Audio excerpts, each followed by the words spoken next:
Table के exam के लिए 50 ऐसे क्वेश्चन साथियों यहां पर आप सभी के लिए लाया हूं जो आपकी परीक्षा में आपको देखने को मिलेंगे।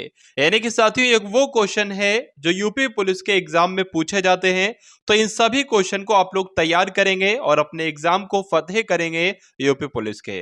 चलिए, चैनल पर अगर नए हैं साथियों तो जल्दी से चैनल को सब्सक्राइब करके बेल आइकन पर क्लिक कर देंगे, क्योंकि परीक्षा से संबंधित इंपॉर्टेंट कंटेंट आपको इस चैनल के माध्यम से दिया जाता रहेगा। तो पहला प्रश्न आपकी स्क्रीन पर है, आपसे पूछा जा रहा है कि निम्नलिखित में से कौन सा प्राचीन ग्रंथ पांचवा वेद भी कहा जाता है। तो साथियों पांचवा वेद किसे कहा जाता है? महाभारत को पांचवा वेद कहा जाता है, यह आपको ध्यान रखना है। उसके बाद देखिए कि निम्नलिखित में से किसने संस्कृत नाटक मुद्रा राक्षस लिखा था। यानी कि मुद्रा राक्षस के लेखक आपसे पूछे जा रहे हैं। तो आंसर आपका अगर है ऑप्शन नंबर सी के साथ यानी कि विशाख दत्त के साथ, तो बिल्कुल करेक्ट है। आपको ध्यान रखना है कि जो मुद्रा राक्षस साथियों नाटक है ये संस्कृत का नाटक है और इसको किसने लिखा है? तो विशाख दत्त ने लिखा है। अब उसके बाद देखिए तीसरे नंबर का प्रश्न है कि महाभारत का मूल नाम क्या है, बताने की कोशिश कीजिए। तो महाभारत के मूल नाम की अगर बात करें तो महाभारत को जय संहिता भी कहा जाता है और मूल नाम अगर आपसे पूछ लिया जाए तो मूल नाम इसका जय संहिता हो जाएगा। जिनका भी आंसर यहां पर सी है तो बिल्कुल करेक्ट है। अब उसके बाद देखिए कि आर्यभट्टियम नामक पुस्तक आर्यभट्ट ने किस भाषा में लिखी थी। तो पहली बात तो यहां पर यह क्लियर हो जाती है कि आर्यभट्टियम नामक एक पुस्तक है जिसके रचयिता जिसके लेखक कौन है? तो आर्यभट्ट जिसके लेखक हैं। और ये किस भाषा में लिखी गई है? तो ये संस्कृत में लिखी गई है। तो ये दो इंपॉर्टेंट पॉइंट आप लोग ध्यान रखेंगे। तो जिनका आंसर यहां पर है ऑप्शन नंबर डी के साथ, तो बिल्कुल करेक्ट है भाई, बहुत बढ़िया, वेरी गुड क्लास। आप सभी लोगों से यहां पर रिक्वेस्ट है साथियों कि क्लास को आप सभी लोग एक बार लाइक करके क्लास को शेयर कर देंगे। 13वीं सदी में बख्तियार खिलजी ने बंगाल के किस राजा को पराजित किया था? तो 13वीं सदी में साथियों बख्तियार खिलजी ने बंगाल के लक्ष्मण सिंह ये राजा थे यहाँ के, तो इनको पराजित किया था, इसलिए आंसर आपका ऑप्शन नंबर बी हो जाता है। उसके बाद देखिए काकतीय राजवंश का अंत निम्नलिखित में से किसके द्वारा किया गया था? तो काकतीय वंश की यहाँ पर बात चल रही है साथियों, किसके द्वारा इसका अंत किया गया था? दिल्ली सल्तनत के शासकों के द्वारा इसका अंत किया गया था, इसलिए आंसर आपका ऑप्शन नंबर डी हो जाता है। अब उसके बाद देखिए साथियों के लगभग 84 साल तक उपमहाद्वीप में शासन करने वाला पहला मुस्लिम वंश कौन सा था? मुगल वंश, खिलजी वंश, तुगलक वंश या गुलाम वंश? तो आपको यहाँ पर ध्यान जो रखना है वो गुलाम वंश ध्यान रखना है, ठीक है साथियों। तो 84 सालों तक उपमहाद्वीप में शासन करने वाला पहला मुस्लिम वंश था यह गुलाम वंश था। जिनका भी आंसर यहाँ पर डी है तो बिल्कुल करेक्ट है। अब उसके बाद देखिए कि घाघरा का युद्ध साथियों कब लड़ा गया था? 1523 में, 29 में, 25 में या 1526 में? तो यहां पर आपका राइट आंसर जो होगा साथियों वो 1529 के साथ जाएगा, क्योंकि घाघरा का युद्ध साथियों 1529 ईस्वी में लड़ा गया था भाई, बहुत बढ़िया, वेरी गुड क्लास। अब उसके बाद देखेंगे अगले नंबर का प्रश्न है कि निम्नलिखित मस्जिदों में से किसका निर्माण मुगल सम्राट शाहजहां के द्वारा किया गया था? तो साथियों 4 ऑप्शन आपके सामने हैं, इनमें से कौन सा एक ऐसा ऑप्शन है जहां पर मुगल सम्राट शाहजहां के द्वारा मस्जिद का निर्माण करवाया गया था? कौन सी ऐसी मस्जिद थी? तो जो साथियों दिल्ली में जामा मस्जिद है, इस जामा मस्जिद का निर्माण किसके द्वारा करवाया गया था? तो शाहजहां के द्वारा करवाया गया था, इसलिए आंसर आपका जो जाएगा ऑप्शन नंबर ए के साथ जाएगा। और जिनका भी आंसर यहां पर ए है तो बिल्कुल करेक्ट है। उसके बाद देखिए कि निम्नलिखित में से कौन सा स्मारक मध्य प्रदेश राज्य में स्थित नहीं है? तो मध्य प्रदेश राज्य में साथियों कौन कौन सा स्मारक स्थित है? तो अगर बात करें साथियों असीरगढ़ भी है, बांधवगढ़ भी है, ग्वालियर का किला भी है, लेकिन जंजीरा का किला नहीं है। लेकिन स्थायी बंदोबस्ती लागू होने के समय वर्धमान का राजा कौन था? आबूरे था, तेजचंद था, संगम राय था या मोहताब चंद था? यहाँ पर अगर साथियों आंसर की बात करेंगे तो तेजचंद का नाम आपको ध्यान रखना है। क्यों ध्यान रखना है? क्योंकि स्थायी बंदोबस्त लागू करने के समय वर्धमान का जो राजा था उसका नाम तेजचंद था।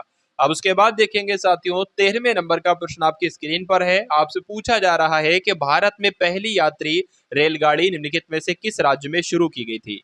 भारत में पहली जो यात्री रेलगाड़ी थी साथियों वो किस राज्य में शुरू की गई थी? आंसर अगर आपका है यहाँ पर महाराष्ट्र, तो बिल्कुल करेक्ट आंसर आपका हो जाता है भाई, बहुत बढ़िया, वेरी गुड क्लास। साथियों क्लास को अगर आपने शेयर न किया हो तो क्लास को एक बार लाइक करके क्लास को शेयर जरूर कर देंगे और 14वें नंबर के प्रश्न का उत्तर भी बता देंगे कि कहां पर साथियों शुरू की गई राजस्व प्रणाली को रैयतवाड़ी बंदोबस्त के रूप में जाना जाता है? तो साथियों जो आपको यहाँ पर ध्यान ये रखना है कि जो बॉम्बे डेक्कन में शुरू की गई थी नई राजस्व प्रणाली, इसको साथियों रैयतवाड़ी बंदोबस्त के रूप में जाना जाता है, बॉम्बे डेक्कन को, ठीक है। तो जिनका भी आंसर यहाँ पर सी के साथ है तो बिल्कुल करेक्ट आंसर है। उसके बाद देखिए अगले नंबर का प्रश्न है कि 1793 में किस वायसराय के शासन में बंगाल की स्थायी बंदोबस्ती लागू की गई थी? बताइए। यहाँ पर 15वें नंबर के प्रश्न का अगर आंसर की बात करते हैं तो लॉर्ड कॉर्नवालिस के बारे में आपको ध्यान रखना है कि 1793 में लॉर्ड कॉर्नवालिस के शासन में बंगाल की स्थायी बंदोबस्ती लागू की गई थी। आंसर अगर आपके है ऑप्शन नंबर बी तो बिल्कुल करेक्ट है। उसके बाद देखिए कि भारत के राजनीतिक प्रयासों का लक्ष्य स्वराज था। दादा भाई नौरोजी ने इस लक्ष्य की घोषणा कब की थी? तो इस लक्ष्य की घोषणा साथियों कब की थी ये आपसे पूछा जा रहा है। तो कलकत्ता अधिवेशन जो कि 1906 में हुआ था, यहां पर दादा भाई नौरोजी ने इस लक्ष्य की घोषणा की थी।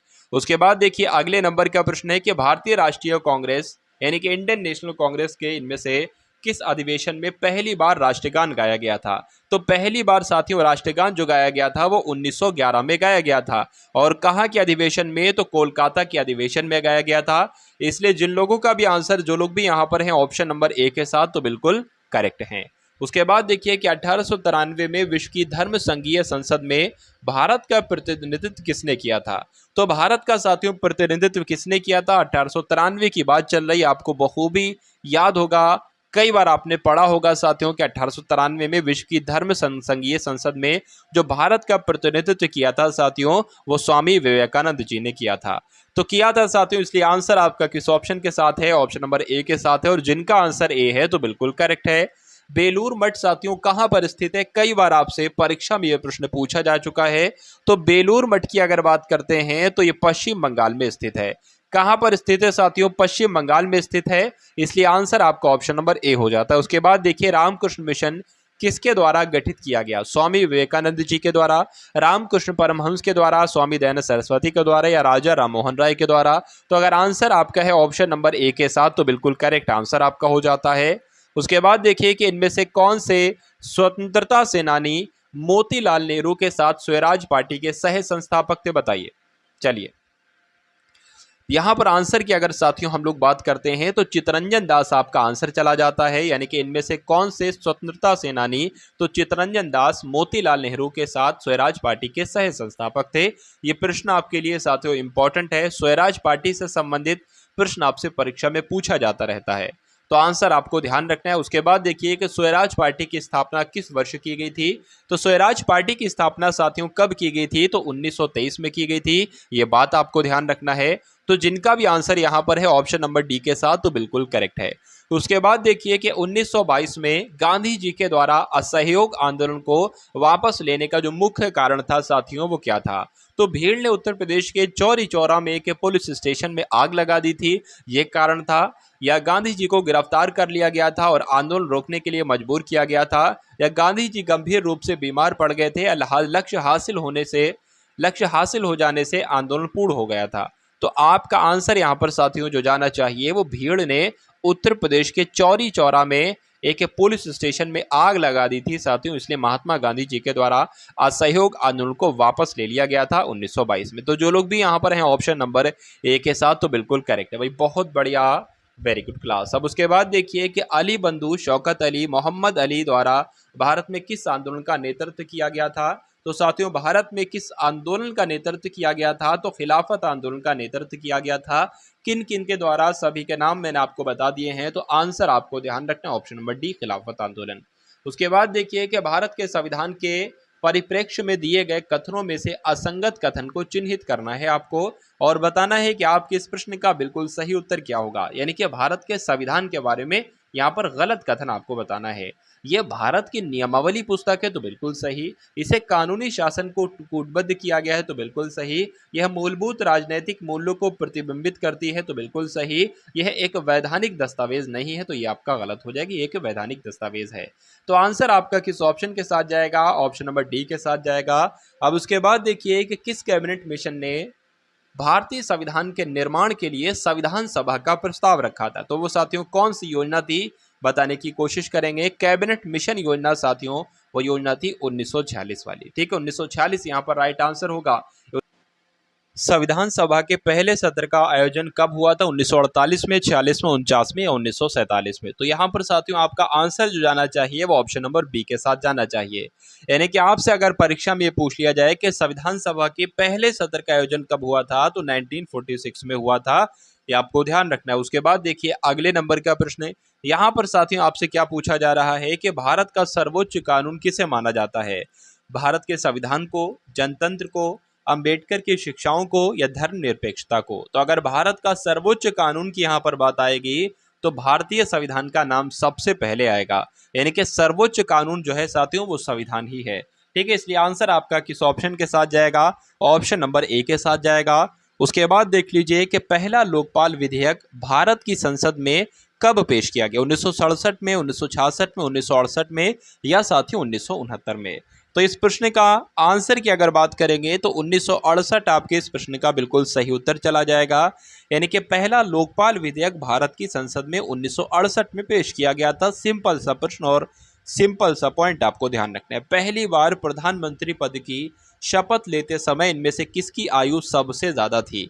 तो कभी कभी ऐसे भी प्रश्न आपसे पूछ लिए जाते हैं साथियों, थोड़े अटपटे होते हैं लेकिन प्रश्न आपसे पूछ लिए जाते हैं। तो मोरारजी देसाई, अटल बिहारी वाजपेयी, वीपी सिंह या चौधरी चरण सिंह? तो इस क्वेश्चन का राइट आंसर जो होगा साथियों वो मोरारजी देसाई होगा, यानी कि पहली बार जब पद की शपथ ले रहे थे तो इनमें से वो कौन से प्रधानमंत्री थे? तो मोरारजी प्रधानमंत्री थे जो सबसे उम्र दराज थे या सबसे ज्यादा आयु के थे, ये आप कह सकते हैं। तो जिनका भी आंसर यहाँ पर है ऑप्शन नंबर ए के साथ तो बिल्कुल करेक्ट है।